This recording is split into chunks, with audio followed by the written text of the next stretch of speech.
انسان کمزور ہے، غلطی سے یا بشری کمزوری سے کی وجہ سے اللہ تعالیٰ کے احکامات کی بعض دفعہ تعمیل نہیں بھی ہوتی۔ اللہ تعالیٰ بڑا رحیم اور کریم ہے، استغفار پر معاف بھی فرماتا ہے، درگزر بھی فرماتا ہے،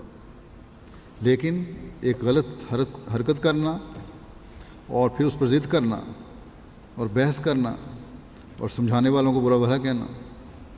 یہ بات پھر اللہ تعالیٰ کی حدود توڑنے والا بناتی ہے، اور گناہوں میں بھی پھر بڑھاتی ہے انسان کو۔ بس اللہ تعالیٰ کے پیغام کو ہم سب کو سمجھنا چاہیے کہ اللہ تعالیٰ فرماتا ہے کہ تمہیں نہ ہی زبردستی مسلمان بنایا گیا ہے، نہ ہی تم نے اس زمانے کے امام کی بیعت اس لیے کی ہے کہ تمہیں کوئی خوف تھا،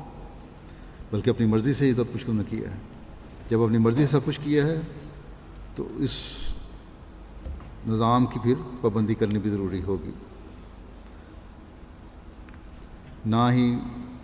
کبھی یہ ہوا کہ اسلام میں رہنے کے لیے کسی پر زبردستی کی گئی ہو۔ وہ غیر احمدیوں کے نظریات ہیں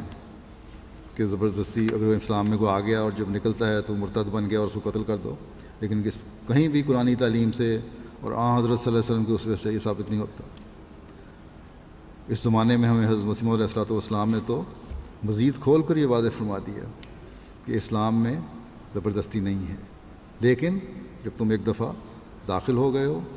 اور رہنا چاہتے ہو تو پھر بہرحال پابندی کرنی پڑے گی۔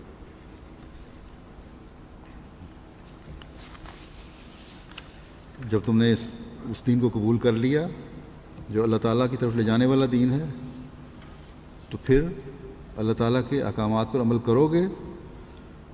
تو شیطان سے نجات پاؤ گے، اور یہ شیطان سے نجات کا راستہ اس وقت تک نظر آتا رہے گا جب تک تم نظام خلافت کے کڑے پر ہاتھ ڈالے رکھو گے، اللہ تعالیٰ کے احکامات کو پکڑے رکھو گے۔ اللہ تعالیٰ دعاؤں کو بھی سنتا ہے اور دلوں کا حال بھی جانتا ہے، اس لیے نیک نیتی کے ساتھ اس مقصد کے حصول کے لیے اللہ تعالیٰ کے حضور ہر احمدی کو، عورت مرد کو حکم ہے کہ دعائیں کرتے رہو کہ اللہ تعالیٰ نے ہدایت دی ہے تو اس پر قائم بھی رکھے،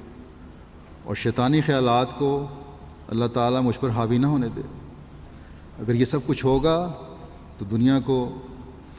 دنیا کی لذات ہیں، دنیا کے فیشن ہیں، یہ احساس کمتری کہ اگر ہم دنیا کے مطابق نہ چلے تو ہمیں دنیا کیا کہے گی، یہ سب بے حیثیت ہو جائیں گی چیزیں، دین اور جماعت مقدم ہو جائے گی۔